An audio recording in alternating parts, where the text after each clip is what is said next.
So in a previous video, I said that the most important thing to master in Mahjong is understanding the usefulness of every tile, especially for making winning hands.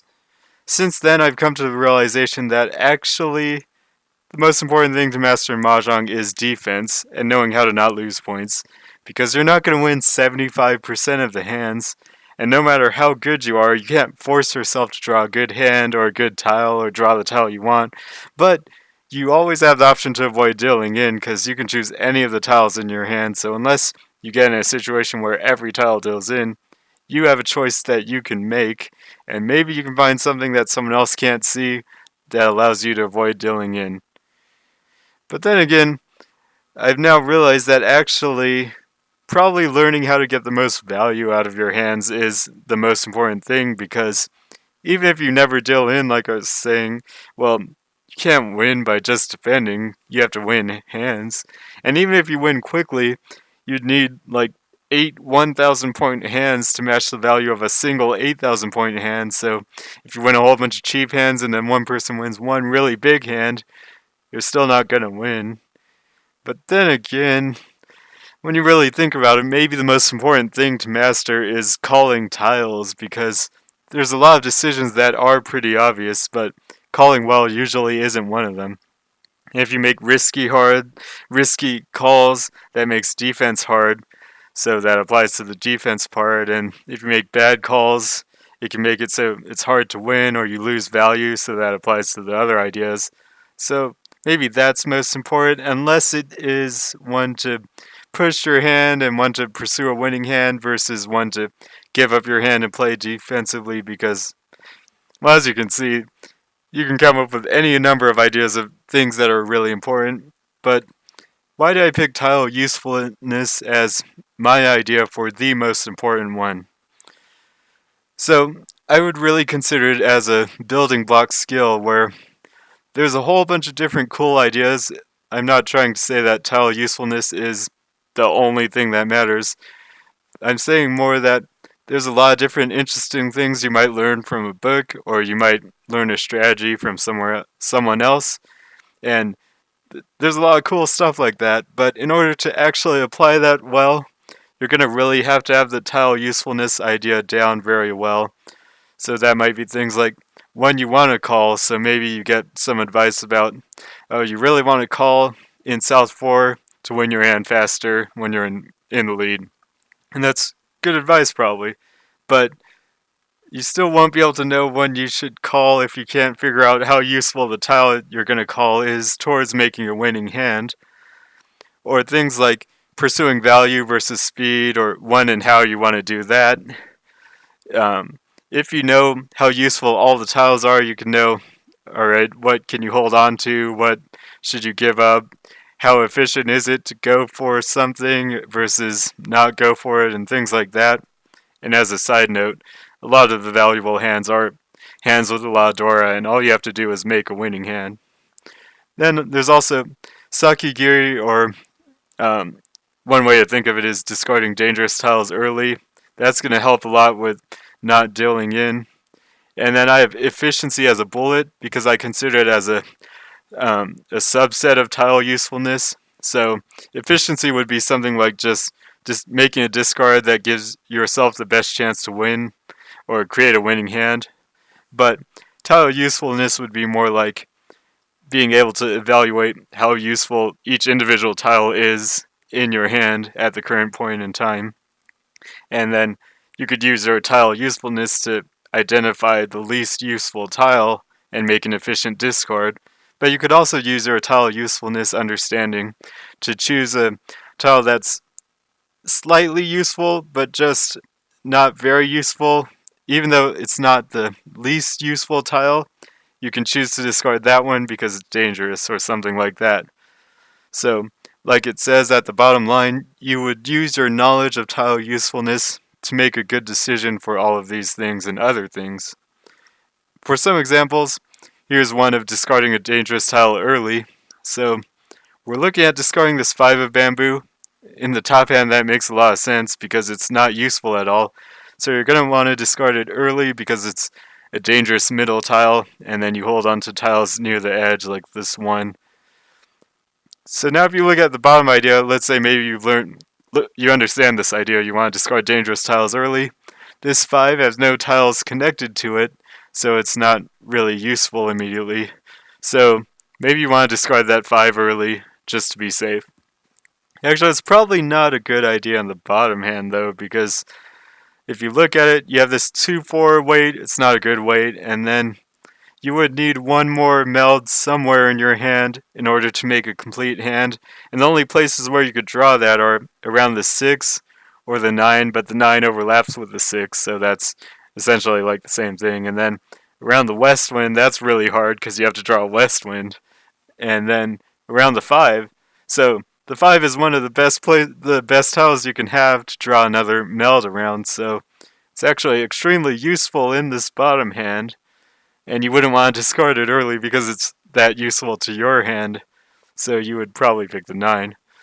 And in order to make that decision correctly, you have to understand how useful is that 5 in your hand. Now here's another example about pursuing yaku. So you can see the potential for a 1-2-3 sanchoku in these hands, like you have a 1-2-3, 1-2, and a 1-3. So there's a 1-2-3 sanchoku possibility here.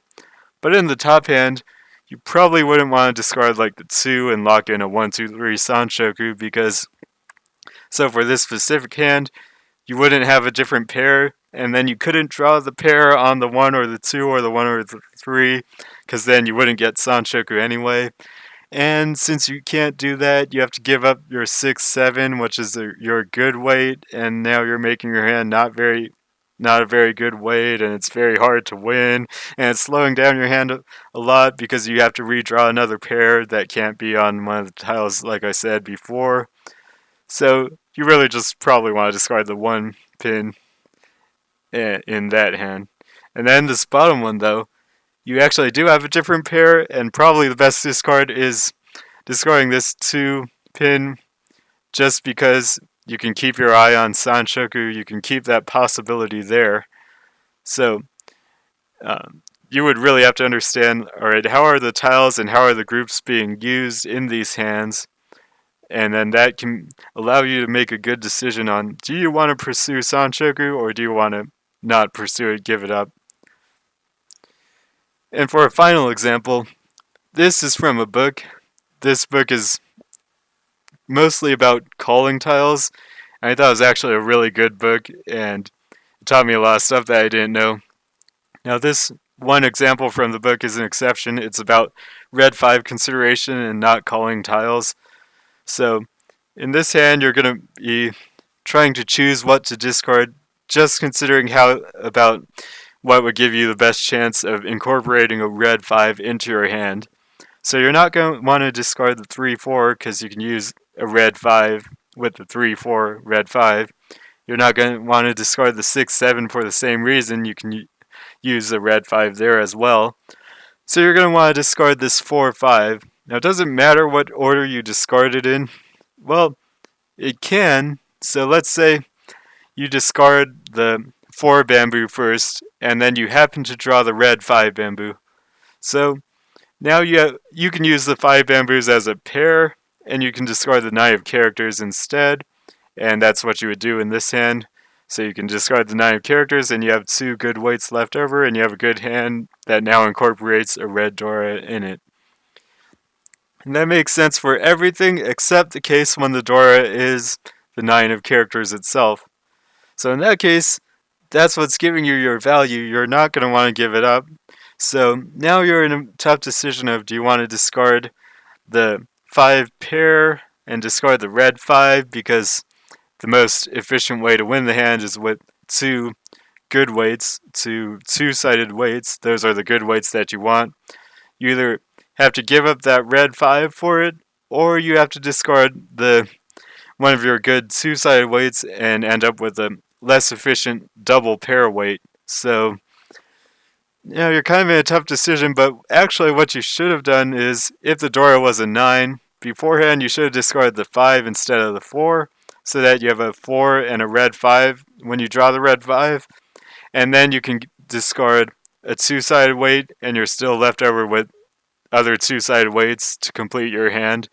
So that would be the most efficient thing to do. And you can incorporate the red 5 and keep the Paradora as well. So I thought that was a really cool idea, but in order to actually use it in your play, you would have to be able to see all of that. You'd have to understand well enough that you can see it pretty quickly. You don't have to take a really long time going through, well, if I discard this tile, does it let me use a red 5 better than if I discard this other tile? And you don't want to have to think through all of that. You just want to be able to know, all right, how useful is the red 5 going to be in my hand when I do this versus when I do this? And so in order to apply this idea at all, you really have to have that understanding. So here's just some more examples of the types of tile usefulness things you would want to understand. I'm not going to go too much in depth into these, just because that's not what this video is about, but I'll talk about them a little bit. So in this top one and this one, we're looking at the value of the 8 bamboo in the hand, and in the very top one, the 8 bamboo just isn't useful because a 7 would go with a 5-6, and you would have a hand that's in tenpai. So you would probably discard the 8 because it's not useful. However, the bottom one is just slightly different, and the 8 is actually useful in this hand. So most of the time you wouldn't want to discard the 8 because it can take in the 7, and if you discard the 8 and draw the 7, you wouldn't be in tenpai in that case. So that's why the 8 is useful to keep here. So you would probably discard West Wind. Now, in this next example, we're looking at the 7 bamboo. So it's pretty much useless here. You've got a good two-sided weight right here. You've got a good two-sided weight right here. And then you have your pair. So you're going to use the 8s as a pair. And the 7 is just a lone tile that you can discard. And you probably want to discard it because it's more dangerous than the West Wind. But in this very similar looking hand, this 7 bamboo is actually not useless. It's extremely useful. So in this one, the 5 pin is a pair, and you're going to want to use your pair there. So the best thing to have now would be good two-sided weights. So you've got the 7-8, and then to make a two-sided weight here, you'd use the 7-8. So the 7 is very useful for that reason, and you wouldn't want to discard it. The extra pair of 8s is also useful, so you'd probably discard West Wind.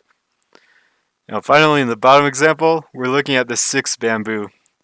So even though a 6 is a good middle tile, it's not actually that useful in this bottom hand just because you already have your good weights, you have good blocks, you have this 3-4, you have this 7-8, and you have this 5-6. They're all good two-sided weights, and you're fine with just keeping those.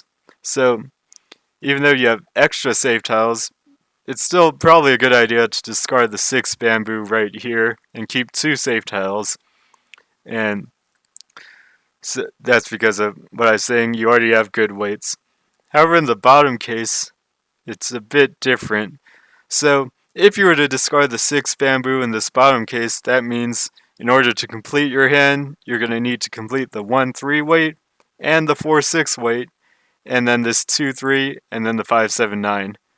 So what makes it really tough is this 1-3, 4-6. It's very tough to drop. Those are not good weights. You'd much rather be able to discard the 1 and the 6, and then look at it as a single 3-4 weight.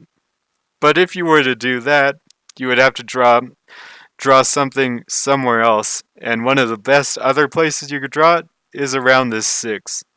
So for that reason, this 6 is pretty valuable in this bottom hand, and you're going to want to discard West Wind or North Wind probably, just for the chance to make a better hand and a better weight around the 6.